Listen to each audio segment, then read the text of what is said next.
नमस्कार दोस्तों, मेरा नाम है विजय कुमार और आप देख रहे हैं कॉमिक्स पिटारा चैनल को। दोस्तों, हम लोग कॉमिक्स पढ़ रहे थे नरक में है परमाणु, जो कि परमाणु की कॉमिक्स है। इसका पहला पार्ट मैंने अपने चैनल पे अपलोड कर दिया है। पहले पार्ट में मैंने इस कॉमिक्स को 20 पेज तक कवर कर दिया था। अब इस पार्ट में इसकी आगे कहानी को शुरू करते हैं। परमाणु ने जो उड़ाए थे वे चिथरे अद्भुत ढंग से एक दूसरे की तरफ लहरा रहे थे और एक बार फिर निर्माण कर रहे थे उस शैतानी मुसीबत का। परमाणु नाम का वो शख्स बहुत ही चमत्कारी है। उसके पास कई अद्भुत शक्तियां हैं और साथ ही विलक्षण बुद्धि भी। अब वो बच्चा कहाँ है इसका तो मैं पता कर लूंगा, लेकिन उसे प्राप्त करने के लिए मुझे अत्यधिक बुद्धिमत्ता से काम लेना होगा, क्योंकि अगर परमाणु फिर मेरे रास्ते में आ गया तो गड़बड़ हो जाएगी। मेरा लक्ष्य मुझसे और दूर हो जाएगा। इधर परमाणु, जिस तरह तुमने बताया उससे तो ये बच्चा सचमुच स्पेशल लगता है, इसलिए मैं इसे तुम्हारे पास लाया हूं सीना, क्योंकि मेरी नज़र में एक तुम ही हो जो इसे संभाल कर भी रख सकती हो और इसकी सुरक्षा भी कर सकती हो। साथ ही तुम्हें इसे किसी अच्छे से डॉक्टर को दिखाकर इसे सदमे से बाहर निकालने की कोशिश भी करनी है। कर लोगी? हाँ, ओके, चलता हूं। जल्द ही सीना अपने दायित्व को निभाने में व्यस्त थी। मुझे इस बच्चे को किसी अच्छे से मनोचिकित्सक को दिखाना होगा। वो बच्चे के साथ इधर ही आ रही है। गुड, चलो। रुको। ओह, कौन हो तुम? क्या चाहते हो? बच्चा। ओ, चलो भागो। नहीं, ठहरो। रुको, तुम इस बच्चे को लेकर नहीं जा सकते। बड़ुम। ओह नो, उसने हमें रोकने के लिए हमारे सामने धमाके कर दिए। मगर कैसे? उसके पास तो कोई हथियार भी नहीं है। छोड़ उसके बारे में सोचना। छोड़ उसके बारे में सोचना। बच्चे को लेकर दूसरे रास्ते से भाग जाऊं? मैं तुम्हें कहीं भागने नहीं दूंगी। ओह, बच्चा मुझे दो। ओह, अचानक एक गुर्राया। अब अगर तूने धमाका किया तो इस बच्चे का भेजा धमाके से उड़ जाएगा। सवाल बच्चे की जिंदगी का था, इसीलिए शीना को अपने कदम भी रोक देने पड़े और अपने धमाके भी। वो हमारी बात समझ गई। अब बच्चे को लेकर बाहर निकल। उसने अपने धमाके से मेरे पैर में जो जख्म किया है उसकी सजा तो मैं इसे देकर ही जाऊंगा। अरे, ये मेरी गन का मुंह अपने आप ऊपर कैसे हो गया? गन का मुंह अपने आप ऊपर नहीं हुआ। परमाणु रस्सी फंसाकर मैंने इसे ऊपर किया है। परमाणु, आपकी स्पेशल सेवा में हाजिर है। कहिए, आपकी सेवा में क्या पेश करूं? हड्डी तोड़ दांत, दांत तोड़ घुसे, या थोबड़ा तोड़ टक्कर? धड़ाक। तेरी पेशकश बहुत हुई परमाणु। अब वो देख जो मैं तेरे सामने पेश करूंगा। आह! अरे, अचानक उसे क्या हुआ? वो चीखने क्यों लगा? कारण आंखों को कटोरिये से उबाल देने वाले रूप में सामने था। ओह नहीं, उसके शरीर में तो एकाएक बदलाव आ गया, अनोखा, भयानक और खतरनाक। आह! ओह, उस बच्चे के लिए एक और शैतानी हमला। भड़ाक।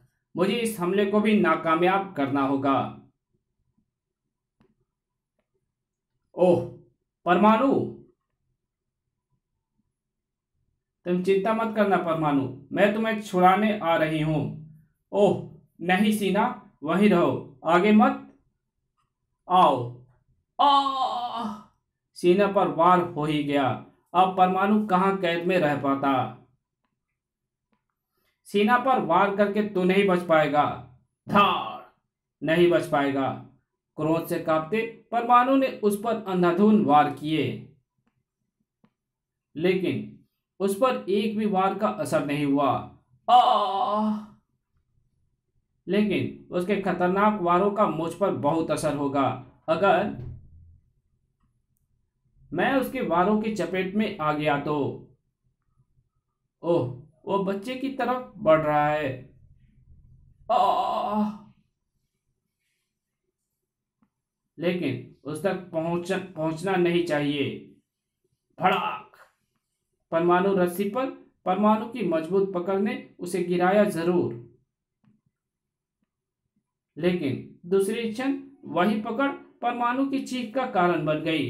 आ उसने अपने पैरों से लिपटी परमाणु रस्सियों को ही माध्यम बनाकर मुझ तक करंट जैसी अपनी कोई शक्ति पहुंचा दी है।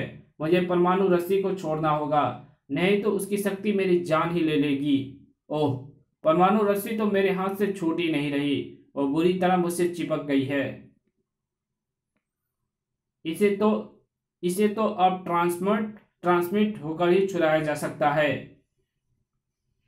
लेकिन इस तरह से बचाव करते रहने से कोई बात नहीं बनने वाली। बात तो हमला करने से बनेगी, लेकिन हमला हो कैसे? इस शैतान पर तो मेरे किसी भी हमले का कोई असर नहीं हो रहा। एक मिनट, ये जन्मजात शैतान नहीं है, ये अच्छा खासा इंसान था। शैतान तो यह अभी मेरे आंखों के सामने बना है, और ऐसा करने के लिए उसने किसी माध्यम से शैतानी शक्तियों को अपने शरीर में पहुंचाया था। अगर मैं उस माध्यम को खोज लूं तो मेरा काम बन सकता है, लेकिन इस कोशिश में अगर मैं उसके हत्थे चढ़ गया तो यह मुझे चींटी की तरह मसल देगा। परमाणु ने अपनी जान की बाजी लगाई हुई थी, ऐसे में भला उसे सफलता क्यों नहीं मिलनी थी? ये जो सुई इसके मांस में धसी है, क्या यही वो माध्यम है जिसकी मुझे तलाश है? यही है। और जब यह सामान्य हो गया है तो इसमें इतनी ताकत नहीं है कि ये मेरे इस गुस्से को खाकर अपने होश कायम रख सके। अब परमाणु ने सबसे पहले सीना और बच्चे को संभाला। सीना, तुम ठीक तो हो ना? हाँ हाँ। तुम्हें मुझे बचाने के लिए मेरे पास आने की क्या जरूरत थी? तुम वहीं खड़े खड़े अपना मानसिक विस्फोट करके मुझे बचाने की कोशिश क्यों नहीं की? वो उस समय मुझे कुछ नहीं सूझा। ओह सीना, बहुत भोली हो तुम। अब तुम ऐसा करो, इस बच्चे को लेकर डॉक्टर के पास जाओ। मैं इन बदमाशों से पूछताछ करके उस सुप्रीम शैतान तक पहुंचने की कोशिश करता हूं जो उस बच्चे की खातिर शैतानी खेल खेल रहा है। वो शैतानी खेल खेलने वाला एक बार फिर अपनी हार पर हाथ मल रहा था। ओह, एक बार फिर मेरी शैतानी शक्तियां परमाणु से मात खा गई। इस तरह तो सब कुछ गड़बड़ हो जाएगा। मुझे परमाणु से निपटने के लिए तुरंत ही कुछ करना होगा, और उसके लिए मुझे यहां से बाहर निकलना होगा। ओह, दूसरे क्षण उसकी बाँछें खिल गई। मुझे कहीं जाने की जरूरत नहीं है, मेरा शिकार यहीं आ रहा है। मुझे यहाँ सिर्फ उसके स्वागत की तैयारी करनी है। उन बदमाशों ने यह बताया था कि जिसने उन्हें उस बच्चे को लाने भेजा है, वो उन्हें मेट्रो की इसी निर्माणाधीन सुरंग में कहीं मिला था। अगर उन्होंने सही कहा था तो वह शैतान मेरे हाथों से बचा नहीं रहने वाला, क्योंकि यह सुरंग ज्यादा लंबी नहीं है। ओह ओह, सुरंग का वो मोड़ मुड़ने के साथ ही परमाणु को जो दिखा, उसने परमाणु जैसे शख्स के शरीर में सिरहन दौड़ा दी। ओह, कहीं मैं कोई सपना तो नहीं देख रहा? क्या है ये? तो इसका अंदाजा नहीं लगा सकता। ना तो तूने और ना किसी इंसान ने जीते जी ऐसे किसी जगह को अपनी आंखों से देखा होगा, क्योंकि इसे कहते हैं नरक।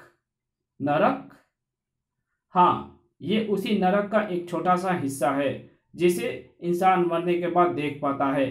तो पहला इंसान है जो जीते जी नरक को देख भी रहा है और उसे भोग भी रहा है। जल्द ही नरक सदा के लिए धरती पर स्थापित हो जाएगा। वैसे जितनी देर तक ये नरक यहाँ रहेगा वो तेरे लिए जितनी देर तक ये नरक यहाँ रहेगा वो तेरे लिए बहुत होगी। इतनी देर में तू यहाँ की यातनाएं भोगकर सैकड़ों बार खत्म हो चुका होगा। तुम हो कौन? शैतान की धरती के अरबों खरबों इंसानों में से एक इकलौता शैतान। हम पहले भी मिल चुके हैं, मगर इस रूप में नहीं, इस रूप में। ओह नो, ये तो तुम हो। लेकिन मेट्रो ट्रेन में तो तुम्हारी धज्जियां उड़ा दी थी। हाँ, लेकिन मेरी शैतानी शक्तियों ने उन्हें फिर से जोड़ दिया। फिर ऐसा होगा तो फिर जोड़ देगी। ऐसा है तो तेरी शैतानी शक्तियों को फिर से कष्ट उठाना होगा, क्योंकि एक बार फिर तेरी धज्जियां उड़ने जा रही है। ओह, ये क्या? मेरे परमाणु छल्ले तो यहाँ से बाहर ही नहीं गए। इस कहानी को यही खत्म करते हैं। इसके आगे कहानी पढ़ेंगे इसके पार्ट 3 में। तो मिलते हैं इसके पार्ट 3 में, तब तक के लिए बाय। वीडियो अच्छी लगे तो वीडियो को लाइक कर देना, चैनल पे नया है तो चैनल को सब्सक्राइब कर देना और एक अच्छा सा कमेंट भी कर देना, और जहां इस वीडियो को जरूरत हो वहां इसको शेयर भी कर देना। Thank you very much video देखने के लिए।